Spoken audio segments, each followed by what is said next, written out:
नमस्कार दोस्तों, define stop loss में आपका बहुत बहुत स्वागत है। दोस्तों हमारे सामने GRSC का डेली चार्ट है। तो आज इस शेयर में हमें एक बहुत ही बढ़िया शानदार रैली देखने को मिली है दोस्तों, और ये रैली है 19.59% का एक शानदार रैली देखने को मिली। और जहां वॉल्यूम आप देखोगे, इसका जो एवरेज वॉल्यूम है 1.43 रहता था, वो आज हमें वॉल्यूम मिला है 9.29 मिलियन, यानी वेरी ह्यूज वॉल्यूम।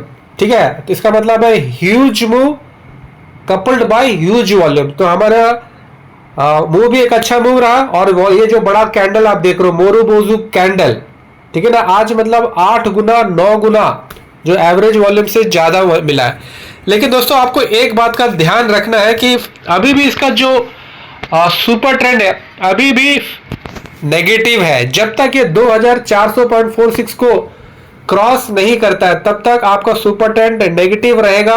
और यदि आप सुपर ट्रेंड पे विश्वास करते हो तो आपको इस स्टॉक में एंट्री नहीं करने का है, क्योंकि ये एक दिन की चांदनी, 4 दिन की चांदनी, फिर अंधेरी रात वाली कहानी यहां पे हो सकती है।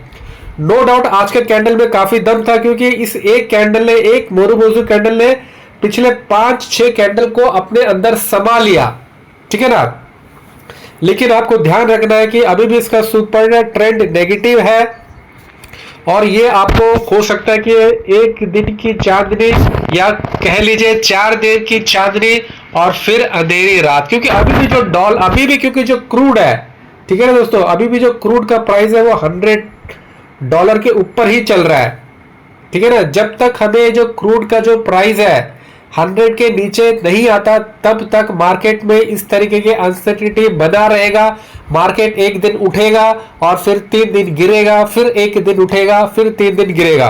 क्योंकि 80% ऑफ जो क्रूड हम इंपोर्ट करते हैं, और यदि क्रूड जब तक बढ़ता रहेगा हमें एक परमानेंट सोल्यूशन नहीं मिलने वाला। तो आप इस एक दिन के रैली में, आप लोगों से निवेदन है कि आप इस एक दिन के रैली से ज्यादा खुश नहीं होना। आपको मतलब बहुत ही सावधानी के साथ काम करना है। ठीक है ना, और जहां तक मैं इसको थोड़ी देर के लिए सुपर ट्रेंड को अभी बंद कर देता हूं। हमने सुपर ट्रेंड को देख लिया, और अब मैं 50 और 200 डे ईएमए को लगाने की कोशिश करता हूं और देखता हूं तो मुझे क्या यहाँ पे देखने को मिल रहा है। जो 50 डे ईएमए वो नीचे है, जो शॉर्ट टर्म मूविंग एवरेज है वो, ये जो ग्रीन वाला है शॉर्ट टर्म मूविंग एवरेज नीचे है और लॉन्ग टर्म ऊपर है। होना क्या चाहिए, शॉर्ट टर्म ऊपर होना चाहिए और लॉन्ग टर्म नीचे होना चाहिए। मतलब यहाँ पे क्लियर डेथ क्रॉस ओवर, यहाँ पे आप डेथ क्रॉस ओवर देख रहे हो दोस्तों। तो मतलब यहाँ ये भी आपको, यहाँ से भी आपको ये संकेत मिल रहा है कि इस स्टॉक में भी हड़बड़ी करने की जरूरत नहीं है।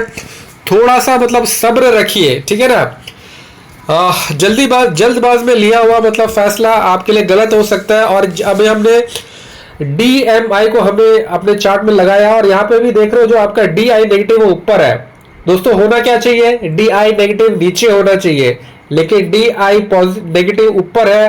तो इसका मतलब है कि अभी भी कमजोरी मार्केट में बनी हुई है, अभी भी कमजोरी स्टॉक में बनी हुई है। तो इस बात का आप खास ध्यान रखिए दोस्तों। ठीक है, समझ रहे हो दोस्तों मेरी बात को आप। और जहां तक RSI का सवाल है, RSI अभी 50 के ऊपर पहुंच चुका है। ठीक है ना, अपने निचले स्तर से 40 से आके 50 पे आ गया, तो ये अच्छी बात है। लेकिन अभी हमें देखना ये है कि इसको ये RSI सस्टेन कर पाएगा या फिर ऐसे नीचे आएगा। तो इस बात पे आपको ध्यान रखना है दोस्तों। और जहां तक MACD का सवाल है, अभी आप MACD को देख लेते हैं, MACD हमें क्या कह रहा है। तो यहाँ पे आप देखो दोस्तों, MACD, ये जो ब्लू लाइन है दोस्तों ये MACD है, और MACD आपके सिग्नल लाइन के नीचे। हमें क्या चाहिए दोस्तों, आप बताइए। हमें चाहिए कि सिग्नल लाइन नीचे होना चाहिए और MACD ऊपर होना चाहिए। ठीक है ना, और ये सब कुछ होना चाहिए जीरो लाइन के ऊपर। ठीक है ना, जब जीरो लाइन के ऊपर MACD लाइन ऊपर होता है और सिग्नल लाइन नीचे होता है, तो उसे हम कहते हैं कि मार्केट में तेजी है, स्टॉक में तेजी है। लेकिन अभी यहाँ पे क्या है, जीरो लाइन के नीचे भी है और सिग्नल लाइन के नीचे है। तो मतलब MACD में हमें यही संकेत दे रहा है कि अभी भी इसमें कमजोरी बनी हुई है। ठीक है ना, अभी भी इसमें आपको एंटर करना है, तो अपना जो रिस्क पोजीशन साइजिंग है और आपको ध्यान देना दोस्तों। तो आज के फिर हम दोस्तों इतना रखते हैं दोस्तों, फिर कभी किसी वीडियो मिलेंगे दोस्तों। आप हमारे चैनल में पहली बार आए तो कृपया करके हमारे चैनल को लाइक कीजिए, कमेंट कीजिए, सब्सक्राइब कीजिए। अपना ख्याल रखिए और अपनों का भी ख्याल रखिए। बहुत बहुत धन्यवाद।